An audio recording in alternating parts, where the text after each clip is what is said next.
It's time for DJ Rocky's Secret Files.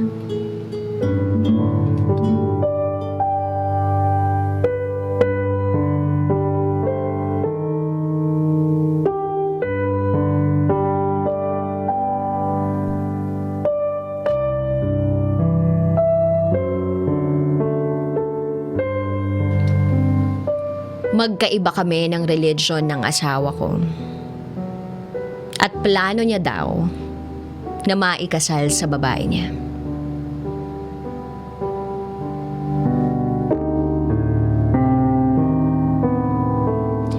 Itago niyo na lang ako sa pangalang Phoebe. May 4 na anak. At meron akong asawa. Isa siyang OFW sa Middle East. Isa siyang Muslim. 10 years na kaming kasal ng asawa ko at kami pa rin sa kabila ng lahat ng maraming pinagdaraanan. Eto pa rin, lumalaban. Totoo yung sinabi mo na the most painful betrayal comes from the person you love the most. Oo, minsan na akong niloko ng asawa ko. That was 2014. Natatandaan ko pa. June 2014, nang bumalik siya sa Jeddah. Galing sa bakasyon niya dito sa Pilipinas. Malungkot kami na magkalayo. First time na nakita niya na ako na umiiyak nang umalis siya. Sobrang nalungkot ako ng time na yun. Kasi yung bakasyon niyang yun ang pinakamagandang bakasyon na meron siya. Walang barkada, lahat ng oras niya sa amin lang ng mga bata. Kaya mahirap para sa akin na magkakalayo na naman kami. Pero wala naman kaming magagawa. Kasi paano naman kami mabubuhay nang nandito siya, hindi ba? And that was a time na ipinagbubuntis ko na yung 3rd baby namin. Dumaan ang mga araw. Biglang nagbago ang lahat ng minsang sabihin ko sa kanya na nahihirapan akong magbago ng religion. Sa katunayan, hindi naman kasi ito yung religion na kinalakihan ko. Pero sinabi niya naman sa akin na hindi ko naman daw talaga kayang talikuran yung mga dati kong ginagawa. Lalo na yung pagiging active ko sa music ministry ng church namin. At doon na nagsimula na magbago ang trato niya sa akin. Parang hindi na niya ako pinakikinggan at hindi na niya ako nirerespeto bilang tao at bilang asawa. Hanggang sa dumating ang July, bago mag-birthday ang panganay namin. Doon naging matindi ang away namin. Galit na galit siya sa akin at halos isumpa na niya ako. Parang ibang tao na talaga ang kausap ko at hindi ang asawa ko. Ultimo ang bahay na binabayaran namin nung time na yon. Ayaw daw niya yon. Ako lang daw ang may gusto. Pati yung kotse na binili niya, na surprise niya sa akin. Ang pinagsasasabi niya, pinilit ko lang daw siya. Nabilhin niya yon para sa akin. Biglang-bigla talaga ako. At sinabi ko sa kanya na kahit kailan, hindi ko hiningi yung mga bagay na ibinibigay mo sa akin. Napakasakit para sa isang asawa na marinig mo mula sa bibig ng mister mo yung mga ganong klaseng salita. Hanggang sa naging madalang na ang pakikipag-chat niya sa akin. At sa tuwing magchat-chat pa kami, mag-uusap kami, nag-aaway lang kami.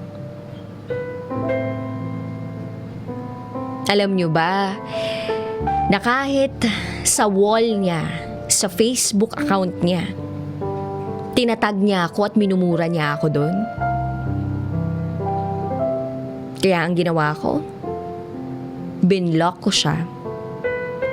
Binlock ko siya sa Facebook. Kasi hanggang dun ba naman minumura niya ako? Pero nakakapag-communicate pa kami sa Viber o sa Skype para sa mga anak namin. Kahit lagi kami nag-aaway. Hanggang sa dumating ang end of September. May common friend kami na hiningan ko ng tulong. Nasa ibang bansa din siya. Since parehas naman sila ng religion, humingi ako ng tulong sa kanya para magkaayos kami ng mister ko. Ako na ang nag-reach out sa kanya at ako na rin ang nag-sorry sa kanya. Nag-sorry ako sa mga nangyari kahit alam ko na wala akong dapat ipag-sorry. Para lang matapos na yung away. Kasi ito na yung pinakamatagal na away namin eh. Ang nakakalungkot lang, sa tuwing sinasabi ko yung tungkol sa aming relasyon, palagi niyang sinasabi na pabayaan na lang daw namin. Panahon lang daw ang makakapagsabi. Kesyo nagsawa na daw siya na palaging ganito yung nangyayari sa amin. Kesyo nawawala na daw yung pagmamahal niya sa akin. Masakit talagang marinig yun. Lalo na ang dami kong isinakripisyo para sa kanya. Give up ko yung career ko. Pati ang mga pangarap ko. Pero wala eh. Sa pamamagitan ng common friend namin, doon ko nalaman ang katotohanan.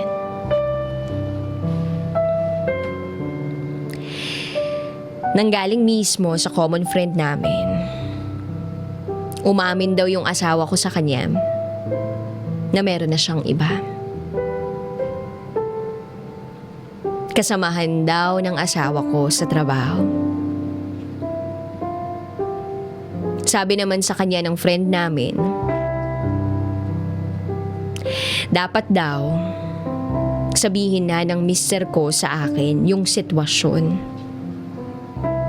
Kasi buntis ako at may karapatan akong malaman. Kasi asawa niya ako. Plano na daw ng asawa ko na magpakasal sa babae niya. Since pwede naman daw sa religion nila. Hanggang one time, nang magka-chat kami ng friend ko, sabi niya, hindi na daw kaya ng konsensya niya. Kailangan ko na daw malaman yung totoong nangyayari sa asawa ko. Kinabahan ako kasi parang alam ko na may something hindi maganda. Tapos ayun, sinabi na ng kaibigan ko ang lahat sa akin. Parang sasabog yung dibdib ko sa sobrang sama ng loob. Tinawagan ko yung asawa ko sa cellphone niya pero hindi niya sinasagot. Nag-message na lang ako sa kanya at sinabi ko sa kanya na alam ko na ang lahat. After nun, mabilis niya akong sinagot at sinabi niya ang buong katotohanan. Kailangan ko daw tanggapin na gano'n ang magiging sitwasyon namin. Pero nagmatigas ako. Sabi ko sa kanya, ayaw ko na mag-asawa siya ng isa pa dahil kawawa ang mga anak ko. Pero hindi niya ako pinakinggan. Kinabukasan, pinatawag ko ang biyanan ko para sabihin ang plano ng asawa ko. Galit na galit ang biyanan ko sa asawa ko. Hinding-hindi niya daw tatanggapin sa pamamahay niya yung babaeng yun. Dumating ang mga araw na padalang na lang ang communication sa amin ng asawa ko. Nagsawa na rin akong umasa na ako ang kausapin niya. Kasi sa tuwing tatawag siya, Mga bata na lang ang kinakausap niya. Malaki na ang tiyan ko noon. 7 months. Hanggang sa sinabi niya sa akin na hindi na daw niya mahuhulugan ang bahay namin. Ipagbenta ko na lang daw yung kotse. At yung perang pinagbentahan ay ipambayad ko na lang ng bahay. Pinakausapan ko pa siya na wag nang ibenta yung kotse. Kasi naipundar niya yun para sa amin.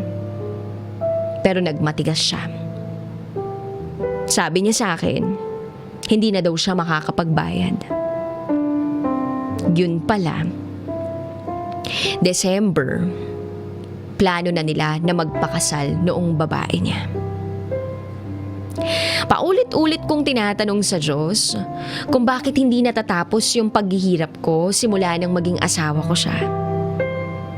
May mali ba sa akin kaya nangyayari lahat ng to? Mali ba na nakipagrelasyon ako at nakipag-asawa ko sa hindi ko naman karelihiyon? Lahat naman binigay ko para sa pamilya namin. Pinagpalit ko ang maganda kong trabaho. Iniwan ko yung pangarap ko makapagtrabaho sa ibang bansa para lang maging maayos ang lahat, pero hindi pa rin pala.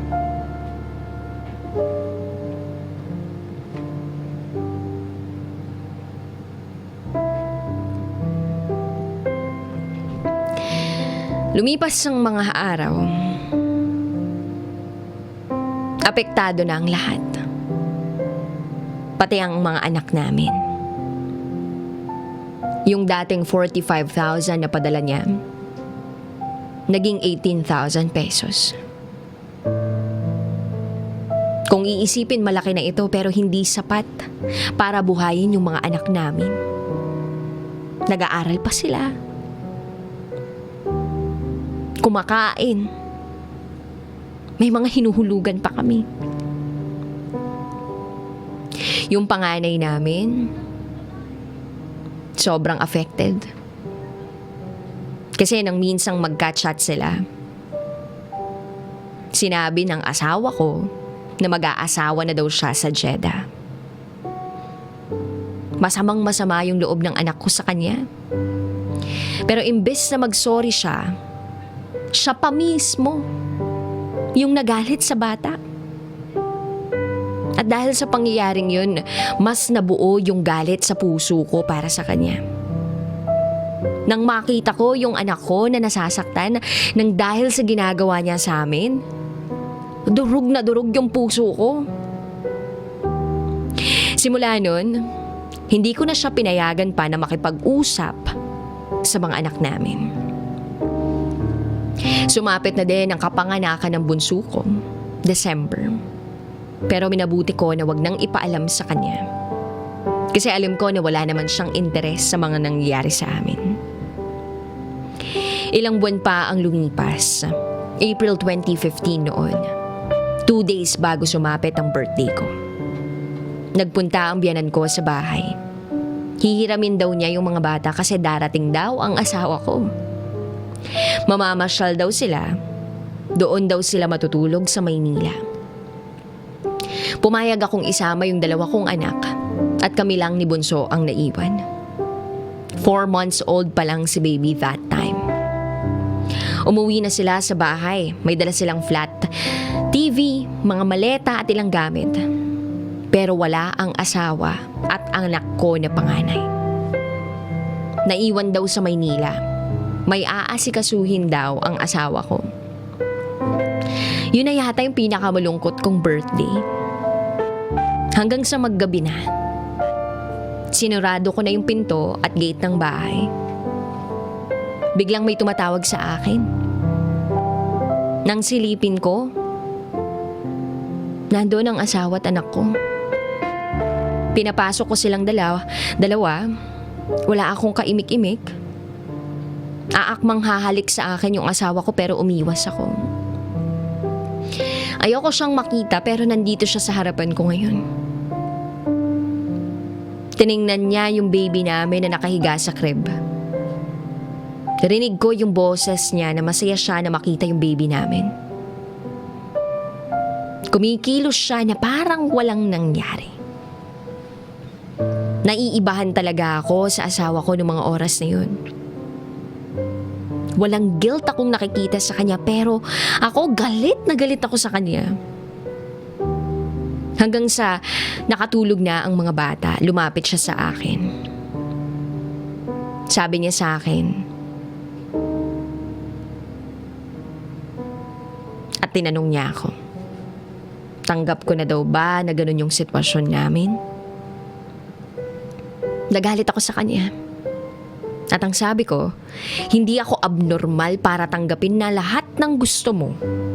Kahit sobrang sakit na yung mga pinagkakagawa mo sa akin. Gag siya. Wala siyang puso. Anong akala niya sa akin walang utak para ganutuhin niya lang? Pinapili ko siya kung kami ng mga bata o yung babae niya. Pinili niya yung babae niya. Kaya tinapon ko yung mga bagahe niya sa labas ng bahay namin. Pinalayas ko siya. Galit na galit ako. 2 weeks hindi ko siya nakita, nag-focus lang ako sa mga bata. Nag-ring yung cellphone ko. Tumatawag yung asawa ko, nakikiusap na makipagkita daw ako sa kanya. Sabi ko wala na kaming dapat pag-usapan pa. Kasi nakapili na siya tapos na din naman kami. Hindi niya daw akalain na magiging ganito yung bakasyon niya. Ang hirap daw na yung mga bata hindi niya daw makasama. Sabi ko, ginusto mo yan di magdusa ka. Pumayag na din ako na makipag-usap sa kanya para matapos na yung gulo. Hanggang sa umuwi na siya sa bahay. Hinayaan ko na makakasama niya yung mga bata. Nagbonding sila. Ako naman, nag-focus ako sa pag-aalaga ko sa kanila. Ni hindi ko nga siya inaway. Bagkus pinakitaan ko na lang siya ng maayos para walang gulo.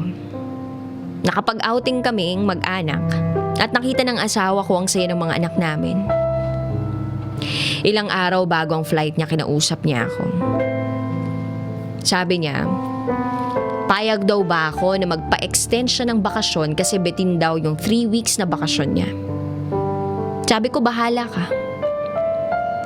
Ikaw yung masusunod dyan, hindi ako. Tapos bigla siyang nag-email sa HR department ng kumpanya nila. Nag-request na i-extend ang bakasyon niya. Nagdahilan na lang siya na naaksidente siya sa motorbike. Ewan ko kung okay ba sa akin o hindi yung mga nangyayari. Siguro masaya kasi nakakabawi siya sa mga bata. At nakukuha ko na yung mga oras na dapat naman talaga ay para sa amin. At hindi para sa kabit ng asawa ko. June 2015, bumalik ang asawa ko sa Jeddah. At 1 buwan lang biglang umuwi siya. Force resigned daw ng company. At ikakwento na lang daw niya yung mga nangyari pag uwi niya.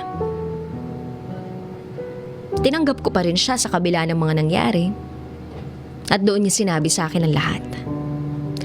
Na siya at yung babae niya ay nagpakasal noong January 2015. At nung umuwi siya, kaya hindi sila agad umuwi ng anak namin, ay dahil anasikaso niya yung documents ng kasal nila ng babae niya. Kaya lang, nung magbakasyon daw siya dito nung April, nakita daw nung babae yung mga pictures namin na magkasama kaya nagalit daw to. Pagdating daw niya sa Jeddah, iba na yung trato sa kanya nung babae. Hindi na daw siya kinakausap. May nakapagsabi sa asawa ko nung nasa Pilipinas siya na yung amo niya ay naging karelasyon nung babae niya. Ang amo niya at yung babae niya yung may gawa kaya siya nawalan ng trabaho. At habang sinasabi ng asawa ko lahat ng yun, wala akong maramdaman na galit, kundi awa. Awa yung nararamdaman ko noong mga oras na yun. Awa dahil totoo nga pala yung karma, digital na. Madaling bumalik. Nasabi ko na lang sa kanya na wag na nating pag-usapan, magsimula na lang ulit tayo. At doon ko narinig yung mga salitang sorry sa kanya, na alam ko namang sincere. Niyakap ko na lang siya at sinabing, wala na yun, tapos na yun. Huwag na nating balikan pa. Akala ko mahirap magpatawad. Pero, totoong ang kapatawaran ay ang magpapalaya sa atin. Muli ako si Phoebe at ito ang aking secret file.